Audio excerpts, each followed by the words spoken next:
पितृपक्ष 2022 के दौरान क्या खाएं और क्या न खाएं। इस वर्ष पितृपक्ष जो 15 दिन तक चलेगा 10 सितंबर से शुरू हो रहा है।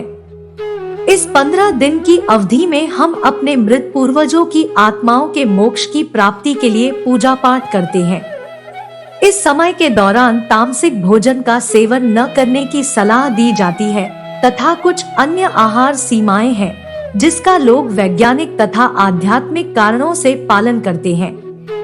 वैज्ञानिक कारणों से अधिकांश खाद्य पदार्थ इस समय खाना वर्जित होता है तथा तामसिक खाद्य पदार्थ के सेवन के बाद शरीर जो यौगिक पैदा करता है वह पितृपक्ष संस्कार के दौरान ध्यान भंग कर सकता है। तामसिक भोजन का सेवन करने से उपासक अपने अनुष्ठानों पर ध्यान केंद्रित करने में असमर्थ होते हैं। पितृपक्ष के दौरान शराब, प्याज, लहसुन, चिकन, मांस और अंडे जैसे खाद्य पदार्थों को धार्मिक रूप से अशुद्ध माना जाता है। इसके अतिरिक्त विभिन्न प्रकार के दाल जिसमें साबुत दाल, उड़द, चना, काली सरसों और काला जीरा शामिल है का सेवन नहीं करना चाहिए। सफेद नमक की तुलना में सेंधा नमक का सेवन करना उपयुक्त माना जाता है। कहा जाता है कि भोजन की स्वच्छता बनाए रखने के लिए नियमित नमक की बजाय सेंधा नमक का उपयोग करना बेहतर होता है। आयुर्वेद के अनुसार सेंधा नमक का सेवन नियमित रूप से करना चाहिए क्योंकि यह सबसे शुद्ध होता है और इसमें कोई रसायन नहीं होता है। श्राद्ध खीर। श्राद्ध के समय चावल की खीर का विशेष महत्व होता है। हालांकि खीर में केवल गाय के दूध का उपयोग किया जाना चाहिए। दही, घी और चावल की खीर सभी दूध आधारित व्यंजन हैं, जिन्हें केवल गाय के दूध का उपयोग करके बनाया जाना चाहिए। हालांकि यह सुनिश्चित करना चाहिए कि गाय ने हाल ही में किसी बछड़े को जन्म न दिया हो। इस पूजन में खीर का बहुत महत्व होता है क्योंकि सभी समारोहों में मीठा प्रसाद शामिल होता है।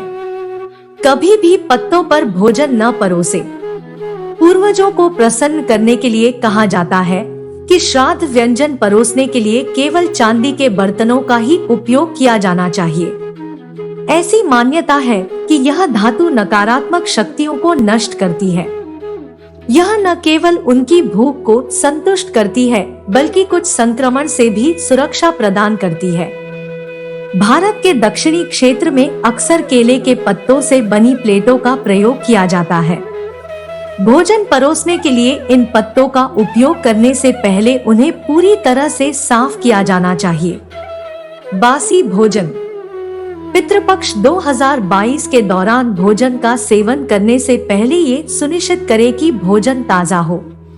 ताजा भोजन पकाने का उद्देश्य केवल पितरों की आत्मा के लिए पोषित भोजन उपलब्ध कराना होता है। इसके अतिरिक्त रेफ्रिजरेटर में लंबे समय तक भोजन रखने से बचना चाहिए। रेफ्रिजरेटर में लंबे समय से रखे अधिकांश खाद्य पदार्थ अपना पौष्टिक मूल्य खो देते हैं और संभवतः कैंसर पैदा करने वाले कारक बन जाते हैं। खाना पकाने निर्देश। श्राद्ध भोजन बनाते समय रसोइया का मुख पूर्व दिशा की ओर होना चाहिए।